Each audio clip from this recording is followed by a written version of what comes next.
ሄርካኒያ በተባለች ምድር ሰዎች ከተፈጥሮ ጋር ተስማምተው ይኖራሉ። ነገር ግን በሚያሳዝን ሁኔታ አረመኔው ንጉስ አንዚስ ወደ ስልጣን ሲመጣ በየቦታው ጥፋትን ማምጣት ጀመረ።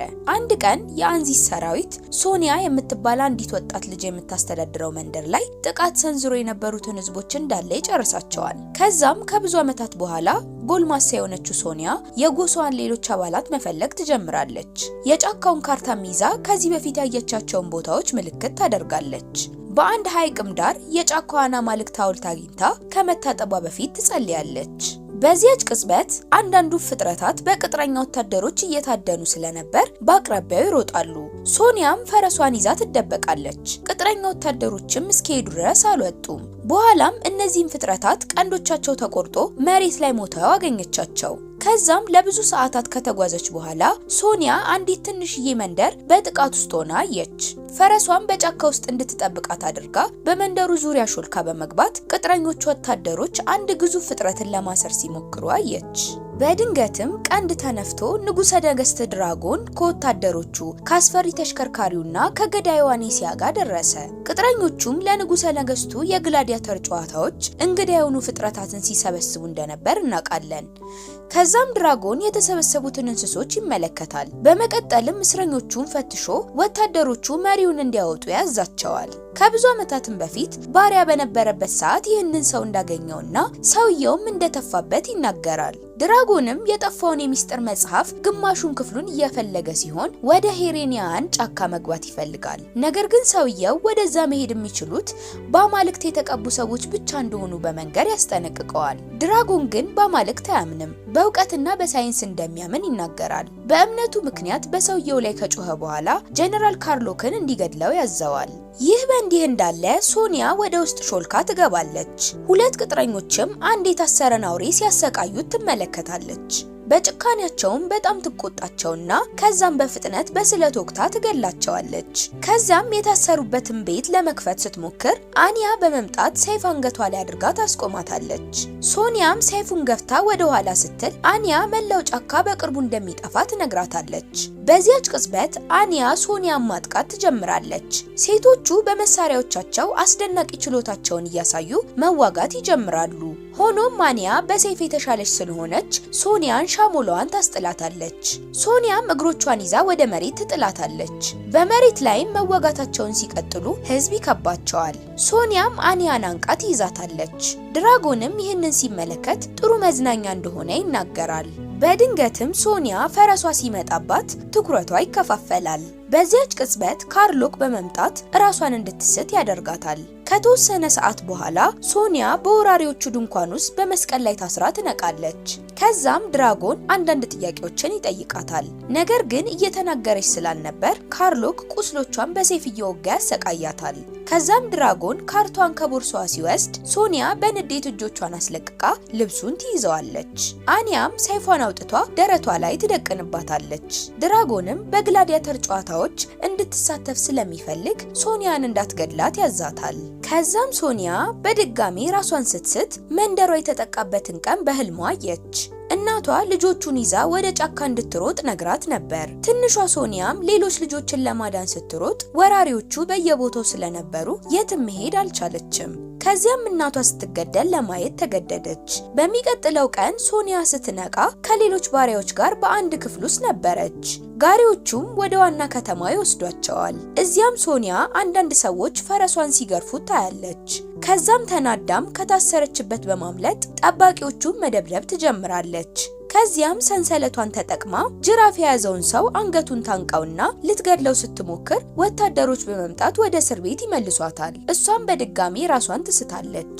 ከተወሰነ ጊዜ በኋላ ሶኒያ ከእንቅልፏ ነቅታ እናቷን ከፊት ለፊቷ ስታይ ትደነግጣለች። ሆኖም ግን በህልሟ ምክንያት የተፈጠረ ቅዠት ብቻ ነበር። ግን ከፊት ለፊቷ አንዲት አሮጊት ሴት ነበረች። የደነገጠችውም ሶኒያ አንገቷን ይዛ ጩቤ አንገቷ ላይ በማድረግ እንደ ማምለጫ ልትጠቀምባት ትሞክራለች። ነገር ግን ሌሎቹ ባሪያዎች ህይወቷ ጋር በሌለበትና ማምለጥ በማይቻልበት የተረገሙ ጉድጓዶች ውስጥ እንዳለች ያስረዷታል። አሮጊቷንም ብትገድላት ምንም እንደማይጨነቅ ይነግሯታል። ከዛም ካፒቴኑ ጩቤዋን ወስዶ እንድትረጋጋ ይነግራታል። ካልሆነ ግን ልትገረፍ እንደምትችል ይነግራታል። ይህ በእንዲህ እንዳለ ማስተር ክሩድለስ ድራጎን በሄርካኒያ ጫካ ለምን ይህን ያህል እንደተጠመደ ይጠይቃል። ድራጎንም ንጉስ አንዚስ ሄርካኒያኖችን ሲያጠፋ በህይወት የተረፉ ወደ ጫካ ሸሽተው የሚስጥር መጽሐፉን ግማሽ እንደወሰዱ ያስረዳል። ድራጎንም ብዙ ሳይንሳዊ ግኝቶችን እንዲያገኝ የረዳው ሌላኛው ግማሽ አለው። ነገር ግን የበለጠ ሳይንሳዊ ግኝቶችን ማግኘት ይፈልጋል። በመጽሐፉ ውስጥም ድራጎን ብቻ የፈታው በኮድ የተጻፈ መልእክት አለ። ይህም በውስጡ ያለውን ዕውቀቱን ለያዘ ልጅ ዓለምን እንደሚገዛ ይናገራል። እናም ድራጎን ይህ ትንቢት ስለሱ እንደሆነ ስለሚያስብ መጨረሻውን ማወቅ ይፈልጋል። ምሽትም ላይ ሶኒያ ግድግዳውን በመውጣት ከጉድጓዱ ለማምለጥ ትሞክራለች። ባሪያዎቹ ግን ማንም ወደ ላይ ደርሶ ስለማያውቅ ይህ የጅል ሐሳብ እንደሆነ ይነግሯታል። ሶኒያ ግን እንደተሳሳቱ ታረጋግጥላቸዋለች። ብዙም ሳይቆይ ጫፍ ላይ ደርሳ ከጉድጓዱ ትወጣለች። ነገር ግን በጠባቂዎች ትከበባለች። ጥቂቶቹን ደብድባ አንዱን ወደ ጉድጓዱ ብትወረውረውም ግን በጣም ብዙ ስለሆኑ መቋቋም ይከብዳታል። ከዛ በኋላ ሶኒያ ባልጋዋ ላይ በሰንሰለት ታስራ ራሷን ታገኘዋለች። አብረዋት የታሰሩትን ባሪያዎች ነፃ ለመውጣት በመድረኩ ላይ ያሉትን ሁሉንም ውጊያዎች ማሸነፍ እንዳለባት ይነግሯታል። አኒያ እንደነሱ ባሪያ እንደነበረችና ተዋግታ ነፃነቷን እንዳስጠበቀች ይነግሯታል። ነገር ግን የገደለቻቸው ሰዎች መናፍስት እንደሆኑ ይነገራታል። በቤተ መንግስት ውስጥ አኒያ መድኃኒቷ ሊያልቅ መሆኑን አውቃ ድራጎን ወደ ክፍሉ ሲገባ ባዶ ጠርሙሶቿን ትደብቃለች። ከበሽታዋ እንደሚፈውሳት ቃል እንደገባላት ታስታውሰዋለች። እሱም እንደሚያደርገው ይነግራታል። ነገር ግን ጤነኛ እስክትሆን ድረስ ንግስቱ መሆን እንደማትችል ይነግራታል። ከዛም አዲስ የመድኃኒት ጠርሙስ ይሰጣታል። እሷም ሁሉንም ትጠጣዋለች። ከሄደ በኋላም አኒያ በመስታወት ውስጥ መናፍስትን ያየች ይመስላታል። በማግስቱ ጠዋት ባሪያዎቹ ለጨዋታዎቹ ልምምድ ይጀምራሉ። ሶኒያ ኦሴንን የተባለ ወጣት ልጅ ይደርሳታል። ከተያዘ ጀምሮም በሰይፍ ስላልተነካ የማይነካው የሚል ቅጽል ስም ወጥቶለታል። እናም ሶኒያን ከሱ ጋር የፍቅር ግንኙነት እንድትጀምር ይጠይቃታል። ፔትራ ግን ከማር ጋር እንደምትዋጋ ስለማታውቅ ጓደኛ መያዝ እንደሌላባት ለሶኒያ ትነግራታለች። ከዛም ጨዋታዎቹ ሲጀመሩ ባሪያዎቹ አንጥረኛውን ከበው ጥሩ መሳሪያዎችን ለማግኘት ይሞክራሉ። ሶኒያ አዲስ ስለሆነች የእንጨት ሰይፍና ጋሻ ብቻ ታገኛለች። በተጨማሪም በጣም ትንሽ የሆነ የቢኪኒ ጋሻ። ውጪም ላይ መድረኩ በሰው ተጨናንቋል። ሁሉም ሰው ሲሞት ለማየት ይጮሃል። በመጨረሻም ሶኒያና ፔትራ ይለካሉ። ሶኒያ ግን ለመዝናኛ ንጹህ ሴት መግደልን አልፈልግም በማለት ከንጉሰ ነገስቱ ጋር መዋጋት እንደምትፈልግ ትናገራለች። ድራጎንም ስቆ ለጠባቂዎቹ ምልክት ይሰጣል። እነሱም በፔትራ ላይ ቀስቶችን ይተኩሱና ይመቷታል። ሶኒያም ወደ እሷ ሮጣ ከመሞቷ በፊት ይቅርታ ትጠይቃታለች። ከዛም ወታደሮቹ ወደ መድረኩ ይገባሉ። ሶኒያም የፔትራን የተሻለ ሰይፍ ይዛ መዋጋት ትጀምራለች። የመጀመሪያውን ሰው እግሮቹን በመቁረጥ ትጥለዋለች። ከዛም ጩቤውን ትወስዳለች። ወታደሮቹም በተጋለጡ ቦታዎቻቸው ላይ በመውጋት አንድ በአንድ በፍጥነት መግደል ትጀምራለች። በጥቂት ደቂቃዎች ውስጥ ሁሉንም ወታደሮች ዘረረቻቸው። ህዝቡም በመገረም ያደንቃታል። ድራጎንም በችሎታዋ በመገረም ይፈዛል። ከመሄዷን በፊት ሶኒያ የፔትራን የአንገት ሐብል ትወስዳለች። በኋላም በጉድጓድ ውስጥ ሶኒያ የአንገት ሐብሉን ለፔትራ አዝኖ ለነበረ የወንድ ጓደኛዋ ለሃውክ ትሰጣለች። ከዛም ኦሴን ዛሬ ለሞቱት ባሪያዎች ሁሉ የመታሰቢያ ፕሮግራም ያዘጋጃል። ሶኒያም ለመታሰቢያው የጎሳዋን ባህላዊ መዝሙር ትዘምራለች። በሚያስደንቅ ሁኔታ ዴክስ ግጥሞቹን አውቆ አብሯት ይዘምራል።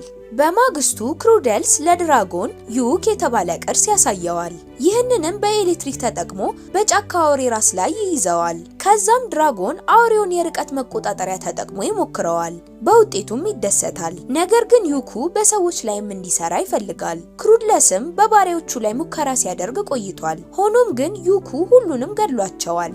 ድራጎንም የመጽሐፉን ላይኛውን ግማሽ ማግኘት ይህንን ፕሮጀክት እንዲጨርሱና በዩክ ቁጥጥር ስር ያሉ የሰው ሰራዊት እንዲፈጥሩ ያስችለናል ብሎ ያስባል። ቀጥሎም ክሩደልስ መላውን ከተማ ኃይል እየሰጠ ያለውን የሚቃጠሉ ያሳየዋል። በቅርቡ ለመሳሪያዎቹም ሊጠቀሙበት እንደሚችሉ ይነግረዋል።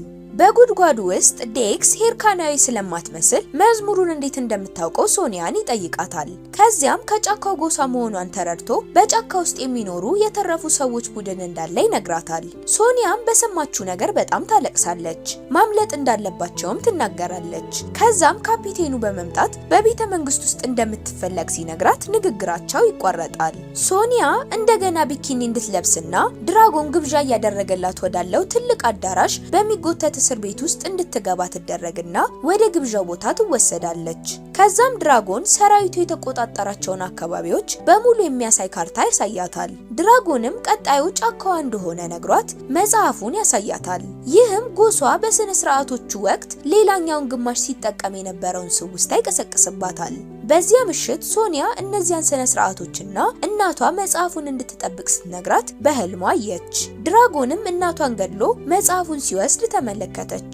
ሶኒያም ከእንቅልፏ በመንቃት ቅዠቱን ታቋርጠዋለች። በኋላ በመድረኩ ላይ ባሪያዎቹ በፈረስ ላይ ካሉ ቅጥረኞች ጋር እንዲዋጉ ይደረጋሉ።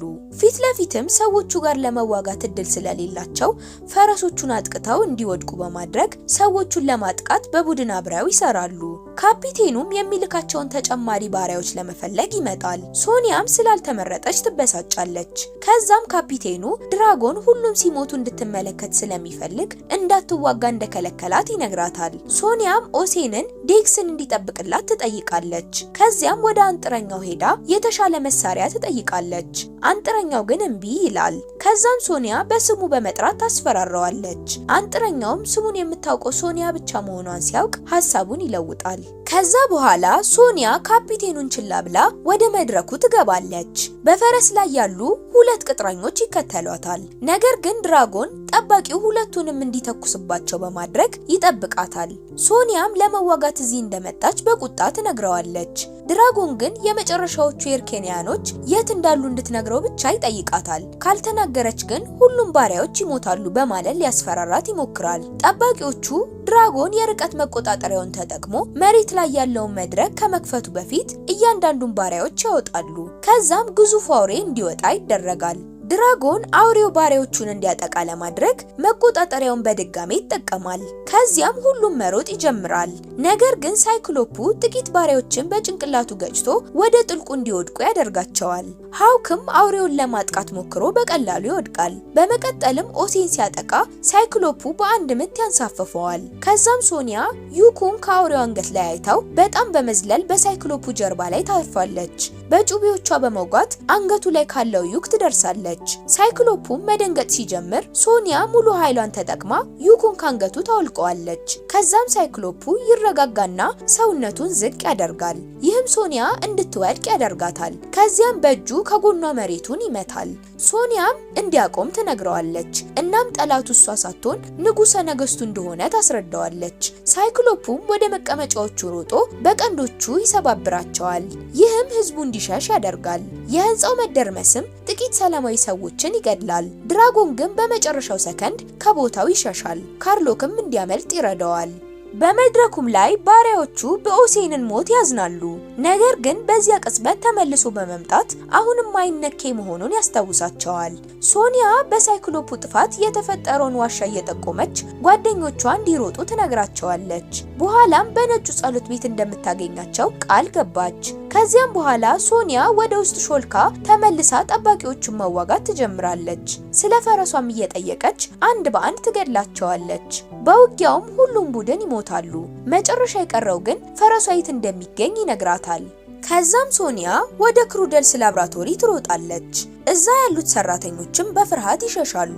ሁሉንም ሳይንቲፊክ ሙከራዎችን የሚቃጠለውን ሉል ከተመለከተች በኋላ በመጨረሻ ፈረሷን በአንድ እስር ቤት ውስጥ ታገኘዋለች። ከታሰረበትም ከፈታችሁ በኋላ ሰይፍን ወደ ሉሉ ተወረውራለች።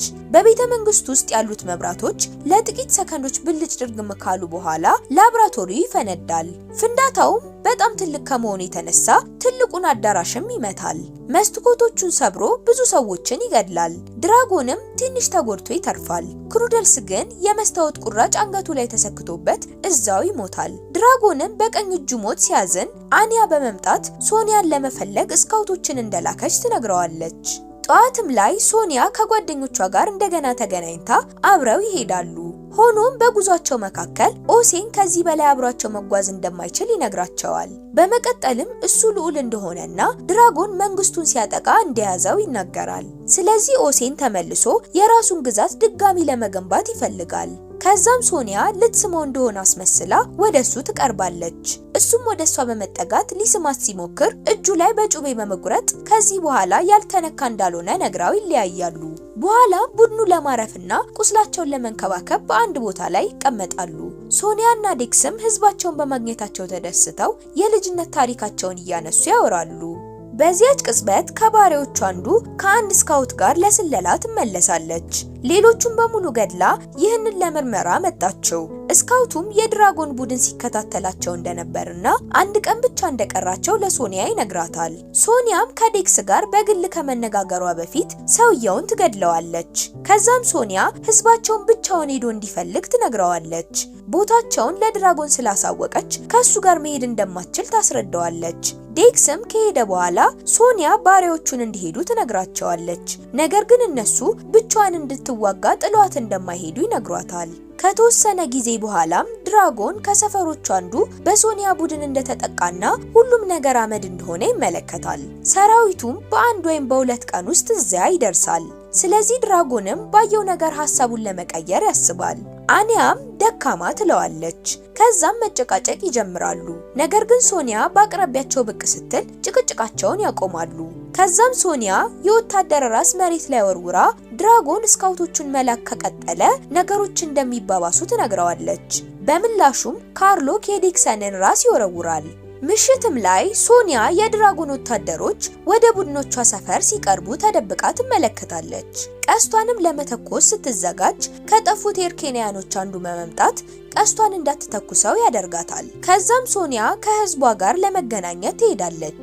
ከህዝቦቿም ውስጥ ሄስፐር የምትባል ሴት ታቅፋለች። እናም ሰዎቿ ዴክስን እንዳዩት፣ ነገር ግን ወታደሮቹን ለመዋጋትና እሱን ለማዳን በቂ ሰው እንዳልነበራቸው ይነግሯታል። እነዚህም ኤርኬንያኖች ከመጽሐፉ ሌላኛው ግማሽ አላቸው። እንዴት ይህ ነገር እንደተፈጠረም ለሶኒያ ይነግሯታል። ወደ ኋላም ስንመለስ ጥቃቱ በተፈጸመበት ቀን አንድ ልጅ በቤተ መቅደስ ውስጥ ተደብቆ አንድ ቄስ መጽሐፉን ለማዳን ሲሞክር ይመለከታል። ሆኖም አንድ ወታደር ቄሱን አጥቅቶ መጽሐፉን ሊወስድ ሞከረ። እናም በትግሉ ምክንያት መጽሐፉ ለሁለት ተቀደደ። ሄስፐርም ወታደሩን ከኋላ በመውጋት ትገድለውና ከግማሾቹ አንዱን ትወስዳለች። ነገር ግን ሌላኛውን ከመውሰዷ በፊት ተጨማሪ ወታደር ስለመጣባት ትታው ትሄዳለች። ተደብቆ የነበረውም ትንሹ ልጅ ሌላኛውን ግማሽ አንስቶ ወታደሮቹ ሳያዩት ይደብቀዋል። በኋላም በባሪያዎቹ ክፍል ውስጥ ልጁ መጽሐፉን አንብቦ ሚስጥሮቹን በሙሉ መማር ቻለ። ይህም ከባርነት እንዲያመልጥና ንጉሠ ነገሥት ድራጎን እንዲሆን አስችሎታል። እናም አሁን ሄርኬንያኖቹ ከቀረው ከመጽሐፉ ጋር መደበቅ ይፈልጋሉ። ሶኒያ ግን ድራጎን ፈጽሞ እነሱን መፈለጉን እንደማያቆም ትነግረዋለች። ይህንንም ጦርነት እስከ መጨረሻው ለማቆም መዋጋት እንዳለባቸው በመንገር ታሳምናቸዋለች። ከትንሽ ቆይታም በኋላ የድራጎን ሰራዊቶች ከብዙ ዘመናዊ መሳሪያዎች ጋር እንደደረሱ ያውቃሉ። ከዛም መድፎችን መተኮስ ይጀምራሉ። የሶኒያ ቡድንም ፍንዳታዎቹ ጫካውን በሳት ሲያያይዙት መሮጥ ይጀምራሉ። ወታደሮቹም ጫካውን ሲወሩ ድራጎን ለአኒያ የሶኒያን ጭንቅላት ካመጣችለት እንደሚያገባት ቃል ይገባላታል። በጫካው ውስጥ የሶኒያ ቡድን ወታደሮቹ ጥቃት ለመሰንዘር እስኪቀርቡ ድረስ ከዛፎቹ ጀርባና ከቁጥቋጦዎቹ ስር ይደበቃሉ። እሳቱ እየተስፋፋና ፍንዳታዎችን እየፈጠረ ባለበት ወቅት ከባድ ውጊያ ይጀመራል። ብዙም ሳይቆይ ሁለቱም ወገኖች በየሰከንዱ ተዋጊዎችን ማጣት ይጀምራሉ።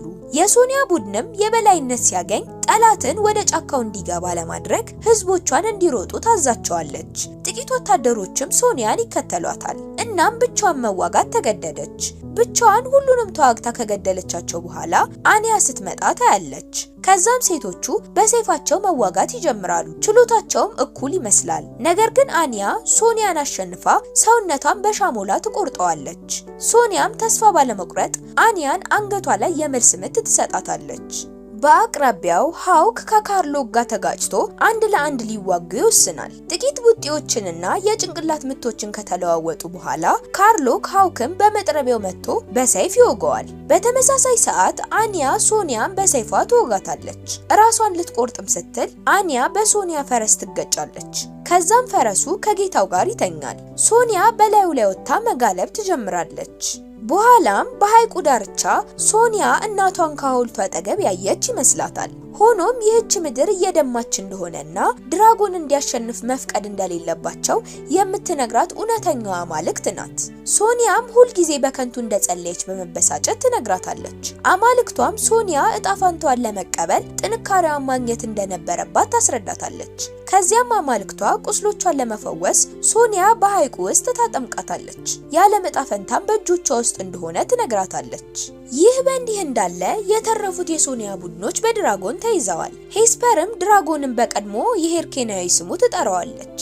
እሱም ያ ትንሹ ሚስኪን ልጅ እንደሞተ በመናገር በጥፊ ይመታታል። እሱም በመተዋም ይበሳጭባታል። ቦርሷን ሲፈትሽም በመጨረሻ የመጽሐፉን ሌላኛውን ግማሽ አግኝቶ ትንቢቱ እውነት መሆኑን እንደ ማረጋገጫ ያየዋል። የቅጥረኞቹንም መሪ እንዲገድላት ያዘዋል። ሰውየው ግን ቄስ አልገድልም በማለት እምቢ ይላል። ድራጎንም ሰይፍ ይዞ ሄስፐርን ራሱ ሊገድላት ይዘጋጃል። ነገር ግን በዚያች ቅጽበት አንድ ቀስት ጠባቂ ይገድላል። በሚያስደንቅ ሁኔታ ሶኒያ ጸጉሯን ደማቅ ቀይ ቀለም ተቀብታ በፈረሷ መጣች። በተመሳሳይ ሰዓት ኦሴን ከሰራዊቱ ጋር ይደርሳል። ወታደሮቹም ሰርገው የገቡትን ለመዋጋት ሲሮጡ እስረኞቹ እድሉን ተጠቅመው ነፃ ወጥተው ውጊያውን ይቀላቀላሉ። አንድ የቀድሞ ባሪያም ካርሎክን በመጣል አንገቱን ነክሶ በመጨረሻ ይገድለዋል። ድራጎንም ባለፈው ምሽት ብዙ ወታደሮቹን ስላጣ የኦሴን ሰራዊት በቀላሉ ያሸንፋቸዋል። እናም ለማፈግፈግም ይገደዳሉ። ዋናውን በርም ይቆልፋሉ።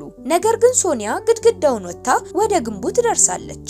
እዚያም ወታደሮቹን ያለ ምህረት መግደል ትጀምራለች። መሬት ላይ ያሉ ሰዎችም ያዩታል። ወደ ታች ዘላ ከመዋጋቷ በፊት ቀስቶችን ትተኩስባቸዋለች። በአስደናቂው አዲሱ ጥንካሬዋም አንድ በአንድ በቀላሉ ትገድላቸዋለች። በአንድ ህንጻ ውስጥም ድራጎን የመጽሐፉን ሌላኛውን ግማሽ አንብቦ ስለ ፈውስ፣ ስለ መድኃኒትና ስለ ተፈጥሮ ሚዛን ብቻ እንደሚናገር ሲያውቅ ይበሳጫል። የተገኘው መጽሐፍ እንደማይጠቅመው ያስባል። ከዚያም በጉልበቱ ወድቆ አንያ ሶኒያን እንድትዋጋ ይለምናታል። አንያ ግን ከከባድ ቁስል መመለስ ከሚችል ሰው ጋር መዋጋት ስለፈራች እምቢ ትላለች። ድራጎንም እሱን ካልጠበቀችው ንግስት እንደማትሆን በመንገር ፈሪ ብሎ ይሰድባታል። በጭንቅላቷም ውስጥ ያሉት ድምጾችን እሱ እንደፈጠራቸው ይናገራል። አንያም ተቆጥታ እንዴት ሊያውቅ እንደቻለ ትጠይቀዋለች። ከዛም ድራጎን ዙፋኑን ማካፈል ስለማይፈልግ ድምጾቹን በጭንቅላቷ ውስጥ እንዳስገባ ትደርስበታለች። የመድኃኒቱም ጠርሙሶች እሷን ለማሳበድ የተጠቀመው መድኃኒቶች እንደነበሩ ታውቃለች። ከዛም በቁጣ ሰይፏን መዛ ድራጎንን ትወጋዋለች። ወደ ታችም ስትመለከት እሱም እንደወጋት ታስተውላለች። አብረውም ይወድቃሉ። ውጪ ላይ ሶኒያ እስከ መጨረሻው ወታደር ድረስ መዋጋቷን ትቀጥላለች። ከዛም ወደ ህንጻው ስትገባ ድራጎን በቤቱ ውስጥ አልነበረም። አንያም ከመሞቷ በፊት ድምጾቹ በመጨረሻ ጸጥ እንዳሉ ትነግራታለች። በጫካውም ውስጥ ድራጎን ደሙን እያፈሰሰ ከፈረሱ ላይ ይወድቃል። ሶኒያ እሱን መፈለግ ስትጀምር መሬት ላይ በደም የተነከሩ የመጽሐፍ ገጾችን አግኝታ እነሱን በመከተል ስትፈልገው በአሮጌው የተቀደሰ ቦታ ላይ ታገኘዋለች። እሱም ይሄ የማይረባ መጽሐፍ እያለ ገጾቹን እየቀደደ ነበር። ከዛም ሶኒያ መጽሐፉ ፈጽሞ ስለ መሳሪያ የተጻፈበት እንዳልነበረ ትነግረዋለች። እሱ ግን ወደ መሳሪያነት ለውጦት ልክ እንደ ንጉስ አንዚስ ጨቋኝ ሆነ። በመጨረሻም ሶኒያ የድራጎንን ወንጀሎች በሙሉ ትዘረዝራለች። ነገር ግን መንደሩ ሲጠቃ ባለመርዳቷም ይቅርታ ትጠይቃለች። ድራጎንም ሞትን እንደሚፈራ ይነግራታል። ከዛም ሶኒያ እጁን በመያዝ እስኪሞት ትጠብቀዋለች። ከዚያም በኋላ ከድራጎን አስከሬን ጋር ወደ ሰፈሩ ተመልሳ ህዝቦቿን እሱ እንደሆነው ሰው ሳይሆን ሄርኬናዊ እንደነበረው ልጅ እንዲቀብሩት ትነግራቸዋለች። ሆኖም ሶኒያ ህይወቷን በሙሉ በጫካ ውስጥ ስለኖረች ከነሱ ጋር ወደ ጫካው እንደማትመለስ ትነግራቸዋለች። እናም አሁን ወጥታ ዓለምን ማየት ትፈልጋለች። ከብዙ ወራት በኋላ ሶኒያ በአንድ መጠጥ ቤት ውስጥ በችሎታዎቿ ሁሉንም እያስደነቀች ትዝናናለች። መጥፎ ዜና ይዞ በመጣው ኦሴን ህዝቦቿ እንደሚፈልጓት ይነግራታል። ከዛም ከሱ ጋር ትሄዳለች። እዚህ ላይ ፊልማችን ይጠናቀቃል። በሌላ የፊልም ዳሰሳ እስከምንገናኝ ድረስ ሰላም ቆዩን።